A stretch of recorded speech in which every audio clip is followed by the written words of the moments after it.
Nang ikaw ay dumating,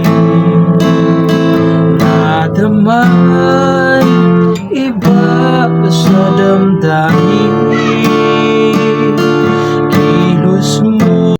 Hello mga ka-idol! So ngayon meron na naman ako sa inyong kantang ituturo, no? So napakaganda ng kanta nito mga ka-idol. So yung title pala nitong kanta na ituturo ko ngayon sa inyo ay yung Kung Malaya Lang Ako by Chris Lawrence, no? So napakaganda ng kanta na to mga ka-idol at napakadali niya lang din. Meron siyang isang pirasong bar chords lang, isang piraso lang. So doon muna tayo sa kanyang strumming pattern, no? So ganito yung strumming pattern na gagawin nyo. Palitan nyo na lang kung sakaling gusto nyo, no? So ganito lang, yung lagi ko lang itinuturo, yung down, down, up, up, down, down. Okay, ganun lang siya. Pag yung chords naman ay nasa loob ng open close parenthesis, yung gagawin yung strumming doon ay dalawang down lang. Okay, ganun na yung strumming pattern na gagawin nyo. Palitan nyo na lang, no? Kung meron kayong ipapalit. So, puntahan na natin yung kanyang verse.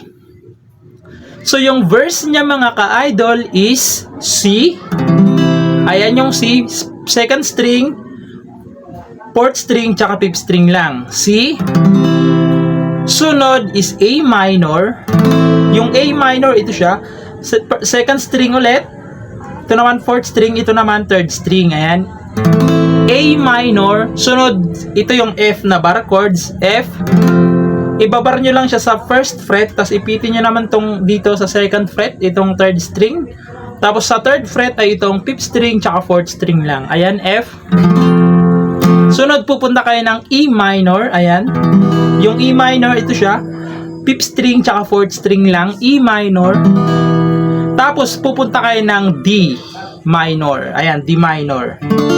Yung D minor, ito siya.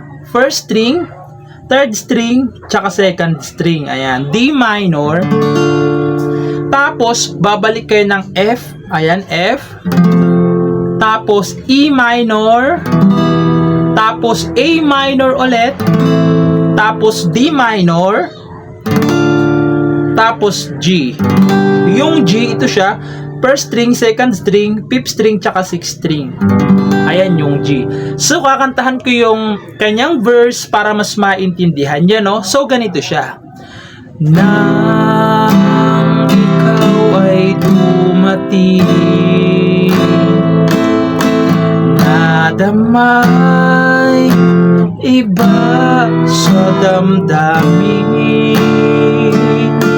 kilos mo't mga paglalambing ang siyang lagi ay umaakit sa akin.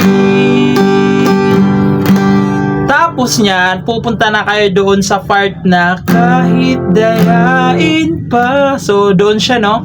So, doon yun banda sa may refrain. So, puntahan natin yung kanyang refrain. So, yung refrain niya mga ka-idol is F. Ayan, F. Sunod is G. Tapos, E minor. Tapos, A minor. Tapos, D minor. Tapos, F. Tapos, G. So, naturo ko naman na yun mga ka-idol, no? Kaya hindi ko na lang iisa-isahin yung string. So, sasampulan ko yung refrain para mas maintindihan nyo, no? So, ganito siya.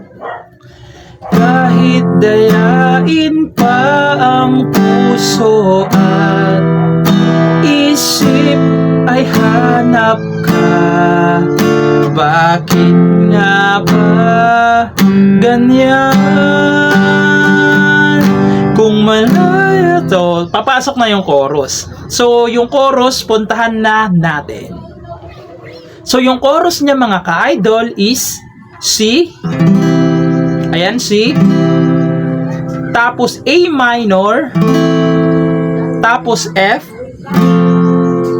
Tapos E minor. Tapos D minor. Tapos G. So halos same lang yung ano niya mga ka-idol, halos same lang yung chords nung yung same lang yung chorus niya. Pero may iba kasing madadagdag sa kanya. So sunod nun is babalik ulit kayo ng F. Tapos E minor ulit. Tapos D minor ulit. Tapos G ulit. Tapos ito yung nagkaiba. Babalik kayo ng F. Tapos G. Tapos C. Okay, so may nagkaiba lang sa kanya ng konti, halos parehas lang naman. So kakantahan natin yung chorus para mas maintindihan nyo, no? So ganito siya. Kung malaya lang ako, kung malaya lang ako, ipagsisigawan kung mahal kita. Kung malaya lang ako, kung malaya lang ako, ay ikaw ang tanging pipiliin mo. Sana ay mahal mo rin ako. Tapos babalik ka yung ulit sa verse, no? Yung sa part na